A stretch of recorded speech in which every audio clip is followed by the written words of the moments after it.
Lockdown से पहले गीता के घर का नजारा कुछ ऐसा था कि रोहन ऑफिस जाता था और शिविन स्कूल। जिनके घर से जाने के बाद गीता काम खत्म करके बाकी समय आराम करती थी। लेकिन लॉकडाउन के बाद ऑफिस और स्कूल घर में ही खुल गए और इससे गीता का हाल वो तो आपको देखने में ही मजा आएगा। शिविन, ओ शिविन, महाराज उठने के लिए क्या 21 तोपों की सलामी लेंगे? अरे बिस्तर से बाहर निकल, ऑनलाइन क्लास स्टार्ट होने वाली है। अरे तुम भी हद करती हो, स्पीकर की तरह चिल्लाने की क्या जरूरत है? दिख नहीं रहा मेरी कॉन्फ्रेंस चल रही है। अब कैमरा और स्पीकर ऑन कर रहा हूँ, मुझे कोई शोर नहीं चाहिए। इस पर जैसे ही रोहन लैपटॉप का कैमरा और स्पीकर ऑन करता है तभी कुकर की सीटी बजती है। करा लो अब इसे चुप। लॉकडाउन नहीं हुआ, मेरी मौत का फरमान जारी हो गया। दोनों बाप बेटे ने नाक में दम किया हुआ है। ऐसा बोलकर गीता वहां से शिविन के कमरे में पहुंच जाती है, जहां शिविन अभी भी सो रहा होता है। ओ आलसी, अब अगर 5 मिनट में नहीं उठाना तो आज तेरा गेम और यूट्यूब कैंसिल। माँ की बात सुनकर शिविन बिना 1 मिनट गंवाए उठ खड़ा होता है। उठ गया, अभी नागर भी आता हूँ। ये नाटक कहीं और, मुंह पर गीला कपड़ा मार और पढ़ने बैठ। शिविन की ऑनलाइन क्लास स्टार्ट हो जाती है, जिस पर गीता उसे वहां बिठाकर रसोई में चली जाती है। थोड़ी देर में उसे कमरे से कुछ आवाज सुनाई देती है, जिसे सुनकर वो कमरे में वापस आती है। हाय राम, तुझे क्लास अटेंड करने के लिए बोला था, कैमरा ऑफ करके बिस्तर पर नाचने के लिए नहीं बोला था। मम्मी मुझे कुछ समझ नहीं आ रहा, आप बाद में पढ़ा देना ना, वैसे भी अटेंडेंस तो लगी गई है। हाँ बेटा, जरूर बन जा, तू अभी से हम सबका बाप बन जा। अरे नहीं मतलब कहाँ से लाते हो इतना दिमाग, और पढ़ाई करते हुए ये चला कहाँ जाता है? नाइस क्वेश्चन, दिमाग से पूछ कर बता दूंगा। शिविन की बातों से परेशान होकर गीता उसे मारने के लिए जैसे ही आगे बढ़ती है तभी वो कमरे से बाहर भाग जाता है। अब शिविन आगे और गीता हाथ में चप्पल पकड़े उसके पीछे पीछे पूरे घर में दोनों घूम रहे होते हैं। इसी बीच वो रोहन के पास पहुंच जाता है और शिविन को मारने वाली चप्पल रोहन के लैपटॉप पर जाकर गिरती है।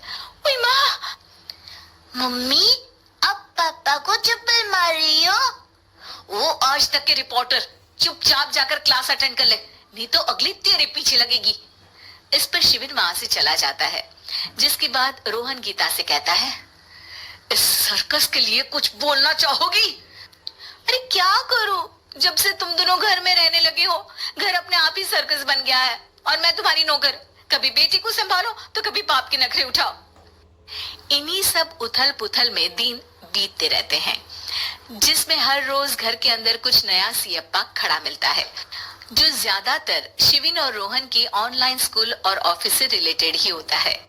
एक सुबह, शिविन चलो उठ, आज की क्लास जल्दी है। कैमरा ऑफ करके आप अटेंड कर लो। अरे ऐसे छितर पड़ेंगे, दादी नानी सब एक साथ याद आ जाएंगी। गीता की लाख मशक्कतों के बाद क्लास तो खत्म हो जाती है, लेकिन उसके बाद शिविन फोन इस्तेमाल करते हुए इंस्टाग्राम रील बनाने लगता है। रसोड़े में कौन था? तुम थी, मैं थी, कौन था? हाँ, मैं गरीब हूँ। अरे ओ गरीब के बेटे, आजा, मैं बनाती हूँ तुझे गरीब। मैं बताती हूँ रसोड़े में कौन था। पढ़ाई करने बोलो तो इनकी माँ मर जाती है और ये पागलपंतियां जितनी मर्जी करा लो। गीता शिविन को डांट रही होती है, तभी रोहन बीच में बोल पड़ता है, अरे बच्चा ही तो है, इतना गुस्सा क्यों कर रही हो? बेटे का साथ देने की इसी एक कोशिश में अब शिविन के साथ साथ रोहन भी गीता के गुस्से की सूली पर चढ़ जाता है। अगर बेटे पर इतना ही प्यार आ रहा है तो इसे क्लास अटेंड क्यों नहीं कराते, इसका होमवर्क क्यों नहीं कराते? उस समय तो बहुत जल्दी मीटिंग आ जाती है, वो काम मैं करूं और यहाँ इस बेफिजुली की चीज में तरफदारी करके बन जाओ महान। हे भगवान, कोई तो इनके ऑफिस और स्कूल खुलवाओ, मैं इन्हें और घर में नहीं सह सकती। अरे कुछ और मांग लेती, क्योंकि तुम्हारी ये विश इस साल तो पूरी होने से रही, कोरोना। हाय नास बेटे ने जिंदगी ही बर्बाद कर दी। खाए कोई पचाए कोई, कल मुझे चुन चुन कर सबको मेरी बद्दुआ लगेगी।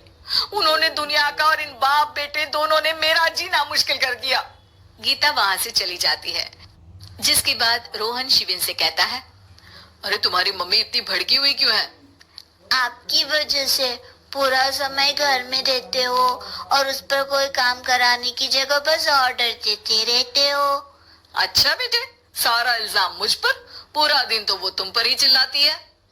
हाँ, मतलब दोनों का 50-50 है, कुछ करना पड़ेगा। वो कहते ना, make the best out of worst. I have an idea. वैसे तुम्हारी माँ सही कहती है, बहुत जुबान चलाने लगे हो, कम बोला करो।